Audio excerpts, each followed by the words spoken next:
The reason I call it a brain-body contract early on is that the brain and the body are constantly in dialogue. So, the idea that when we're depressed, we tend to be in more defensive type postures. When we're feeling good, we tend to be in more like relaxed and extended postures. All true.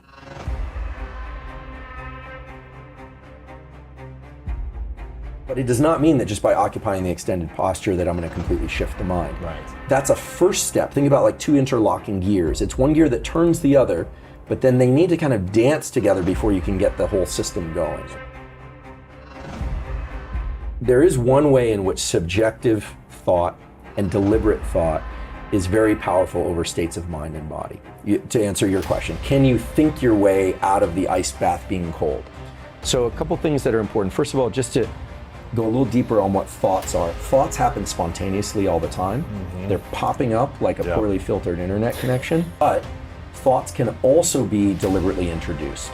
For instance, right now, I can say, okay, have a thought that just decide to write your name, and you can do that. I'm going to decide to write my name, and you can do it. So that's a deliberate thought, which says that you can introduce thoughts. So I think it's very hard to control negative thoughts directly by trying to suppress them. Generally, they tend to just want to continue to geyser up all the time. But we can introduce a positive thought. What a challenging thing. I don't think people should try and suppress their negative thoughts. I think there is great value, however, to introducing positive thought schemes.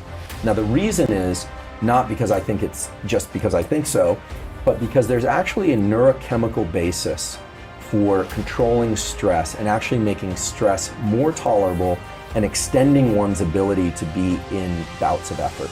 And that relates to the dopamine pathway. So the molecule dopamine is a reward. It's released in the brain when you win a game, you close a deal, someone likes your photo, the great love of your life, you complete something. Most of our dopamine release is not from achieving goals. It's actually released when we are en route to our goals, when we're in pursuit of our goals, and we think we're on the right path. But growth mindset, which is the academic discovery and laboratory discovery of my colleague Carol Dweck at Stanford, is the hallmark of growth mindset is really two things. One is I'm not where I want to be now, but I'm capable of getting there eventually.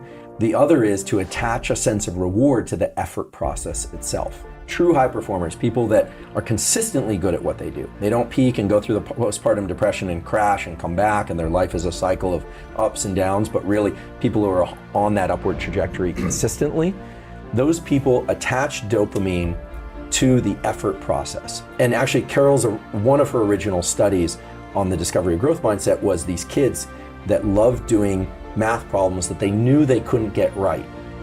So it's like the people love puzzles, but in this case, they knew they couldn't get it right, but they loved doing it. And incidentally or not so incidentally, these kids are fantastic at math when there is a right answer, because they feel some sense of reward from the effort process. Cool thing about dopamine is that it's very subjectively controlled. We can all learn to secrete dopamine in our brain in response to things that are in a purely subjective way. Our interpretation, but it has to be attached to reality. So if you're thinking about the effort you're expending, so let's say somebody right now is financially back on their heels and they're setting up a new business, for instance, and it's hard. If they can take a few moments or minutes each day to reflect on the fact that the effort process is allowing them to climb out of their hole potentially, that it's giving them an opportunity, that it's somehow they are on the right path, or if they're not in movement along that path, or at least oriented on the right path, they're not lying in bed all day. If they can reward that process internally, two things happen. First of all, the brain circuits that are associated with building subjective rewards and dopamine get stronger, so you get better at that process. And second, and most importantly, dopamine has an amazing ability to buffer adrenaline and buffer epinephrine. And what I mean by that is with repeated bouts of effort, we use and we release more and more epinephrine. It's kind of adrenaline, but in the brain.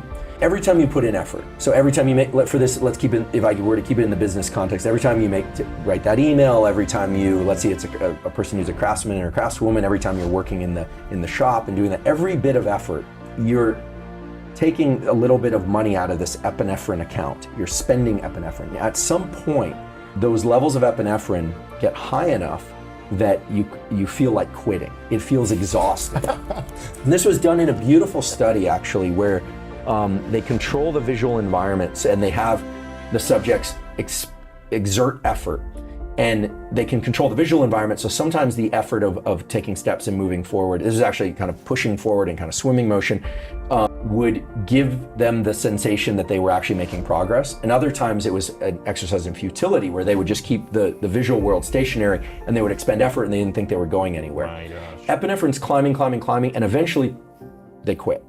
Now dopamine is able to push back on that epinephrine and give you, anyone, the feeling that you could continue, and maybe even the feeling that you want to continue. And you've seen this actually, like football is a good example. Two teams play, say the Super Bowl. Both teams are max effort the entire time. Max effort. The team that wins suddenly, in a moment, has the energy to jump all over the place, party for days. That wasn't glycogen or stored energy of any kind, except it was neural energy. Dopamine is able to suppress that. And so then you're expending effort, but you're doing it from a place of feeling like you have energy. Dopamine is not just about reward. It's one of the biggest misconceptions. Dopamine is about motivation and drive. It's like a jet that propels you along a path. First of all, there are ways you can get more dopamine release through thoughts or through drugs or through supplements. I want to be really clear. There is a drug, there are two drugs actually, that will cause massive release of dopamine. They're called cocaine and methamphetamine. The problem is cocaine and methamphetamine stimulate so much dopamine release that the drug becomes the only source. It becomes the goal and the path. It becomes the path and the destination. And you look at people's lives when they do a lot of cocaine and methamphetamine, and that baseline on their life goes down. Remember, these neurochemical systems, adrenaline, cortisol, dopamine, epinephrine, they weren't designed to keep us safe from tigers and to hunt and gather or to build Fortune 500 companies. They were designed to do anything. They were designed to be generic so that depending on our circumstances, we could adapt. So in an animal context, an animal that, let's say, is hunting or it needs food for its young, it's gonna feel agitation, that's stress, that's cortisol. It's like hunger. My babies might not eat, I might not eat. Maybe it's looking for a mate. It's going to feel agitation and start looking and roaming and searching. Foraging is it's called in the animal behavior world. It's foraging. At some point, it might catch a smell of something, a potential mate or berries or a stream if it's thirsty. At that moment, dopamine is released, and now it has energy to continue along that path. Whereas there's a specific pathway in the brain that's involved in depression and disappointment, that if it goes to that place and it turns out it was the wrong path, there's a signal that actually suppresses dopamine so that you don't repeat that mistake again.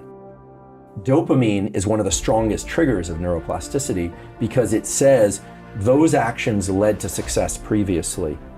You're going to repeat those. Go do those. Those actions led to failure previously, and don't repeat those. Cocaine and amphetamine are bad because they lower the baseline on life. They make people very focused on things outside of themselves. That's the other thing that dopamine does. It can be positive or negative.